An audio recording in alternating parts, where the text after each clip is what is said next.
that I'm using in the county. Cert training is ongoing. Sometimes we have difficulty getting participation from the public.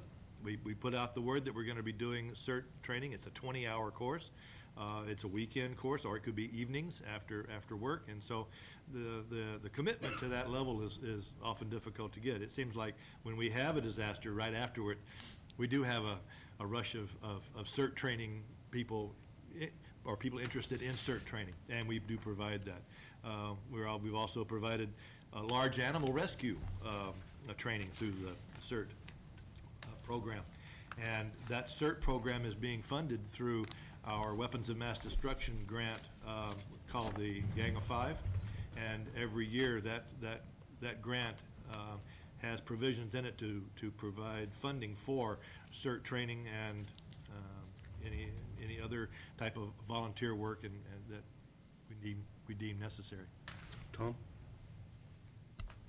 Tom Mitchell, Chief Executive Officer, and in the follow-up to a request by the chair, the GSA director has notified me we do have an emergency generator for this building. It is tested every month to ensure that it works. That generator, however, only provides limited lighting capability for exiting purposes and minimal lighting in offices, does not light the whole complex up with the active computers and lighting and so forth. They do have a request to get a large enough generator to keep the whole building totally operational. And that request was originally estimated at about $80,000. We have not identified a source of funding for that, and that's in the same category we have as all of our county airports.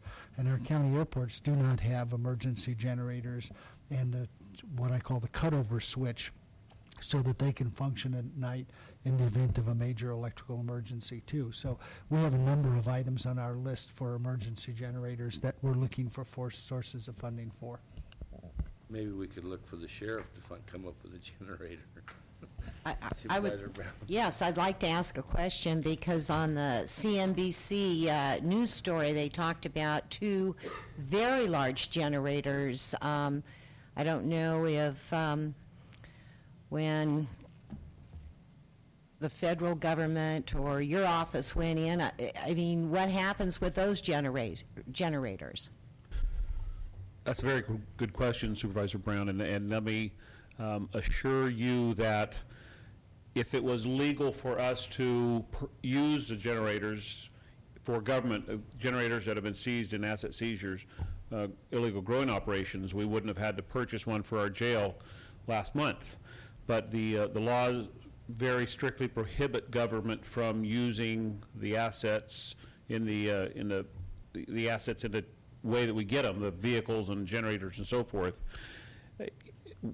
directly. There is a way we can use those generators, and we recently have a trailer that was seized on a federal asset seizure, but we had to pay the federal government $1,800 for the purpose of getting the trailer back, but the trailer was worth almost $20,000.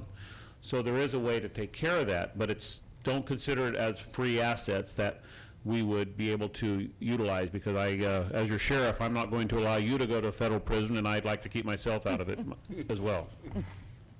But it's something to keep in mind. Maybe there is a way in the future we could come up. There are some ways, Mr. Chair, and several fire departments in our county enjoy currently generators which have been seized through the asset seizure process.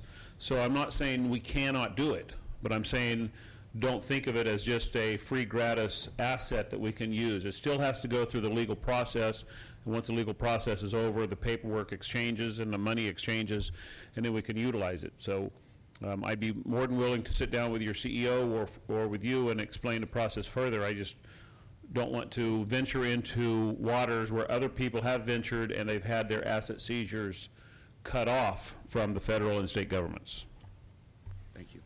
Okay, with that, we're going to move into closed session, and hopefully we'll be back out to report if there's anything to report.